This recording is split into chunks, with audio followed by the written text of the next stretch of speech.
Hello guys, today hostel dinner experience literally నాకు movie సీన్లా అనిపించింది. ఈవినింగ్ నుంచి full tired and hungry. All day work అయ్యాక one thought మాత్రం నాకు బ్రెయిన్లో తిరుగుతుంది ఎవ్రీడే. నైట్ డిన్నర్లో ఏముంటుందా అని చెప్పేసి. ఇప్పుడు టైం ఆల్మోస్ట్ 8 అవుతుంది. నేను నా ఫ్రెండ్ రూమ్ నుంచి కిందకి వెళ్ళాము. చపాతీ కూడా ఉంది అని వినగానే కొంచెం ఎక్సైట్మెంట్ వచ్చింది.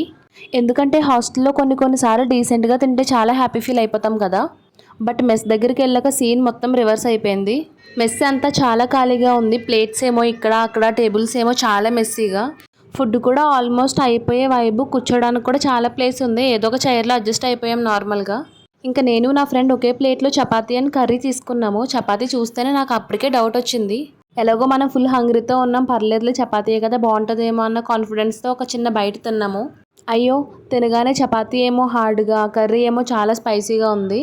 తినలేము అలా అని చెప్పి పడేయలేము. నేను నా ఫ్రెండ్ ఒకరినొకరు చూసుకుని సైలెంట్గా నవ్వుకున్నాం. ఎందుకంటే అంతకు మించి ఏం చేయలేం కదా. అలా కొంచెం కొంచెం తింటూ ట్రై చేసాం. ఎలాగో హంగర్ వల్ల లైట్గా కంప్లీట్ చేద్దామని చెప్పి అనుకున్నాం. బట్ ఏంటంటే ఎవ్రీ బయటికి అపిటేట్ ఇంకా తగ్గిపోతుంది. చుట్టూ అందరూ వచ్చిన వాళ్ళు ఫాస్ట్గా తినేసి వెళ్ళిపోతుంటే మేము మాత్రం ప్లేట్ ముందు కూర్చుని తినాలా వద్దా అని చెప్పేసి స్ట్రగుల్ చేస్తున్నాం. ఫైనల్లీ ఒక పాయింట్కి వచ్చాక ఇంకా మన వల్ల కాదు అని చెప్పేసి ప్లేట్ సైడ్కి పెట్టేశాము. తినలేక ఇంకా డస్ట్బిన్లో పడేసాము. బట్ అప్పుడైతే చాలా డిసప్పాయింట్ అనిపించింది. ఎందుకంటే ఫుడ్ వాల్యూ మనకు చాలా బాగా తెలుసు కదా దాని గురించి. అండ్ ఇంకొకటి, చాలా ఆకలితో వెళ్ళాం మేమైతే. టైం ఎప్పుడెప్పుడు 8 అవుతుందా అని చెప్పేసి అదొక రీజన్. లక్కీలీ పక్కనే బటర్ మిల్క్ ఉంది కాబట్టి నా గ్లాస్ తీసుకొని బటర్ మిల్క్ తాగేమో, ఇంకేం చేసేది లేదు అని చెప్పి. నాకైతే నిజంగా ఆ మూమెంట్లో అదే నాకు లైఫ్ సేవర్ అనిపించింది. అండ్ అది తాగిన వెంటనే బాడీ మొత్తం కూల్ అయిన ఫీలింగ్ వచ్చింది నాకు. డిన్నర్ తర్వాత డైరెక్ట్లీ రూమ్కి వెళ్ళలేదు, కొంచెం సేపు వాక్ చేసాము.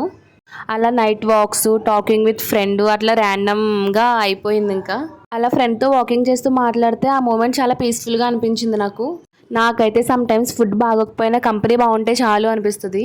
ఫైనల్లీ రూమ్కి వచ్చేసాము. రూమ్కి వచ్చిన తర్వాత ఏముంటుంది, సమ్మర్ సీజన్లో మ్యాంగోస్ మ్యాండేటరీ కదా మనకి.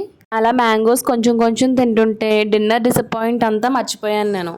సో టుడే ఇంకా bad hostel dinner and butter milk, ఫ్రెండ్తో టాక్స్ అండ్ మ్యాంగో, ఇదే నా రోజు. వీడియో నచ్చినట్లయితే లైక్ చేయండి, సబ్స్క్రైబ్ చేసుకోండి ఫ్రెండ్స్. Thank you.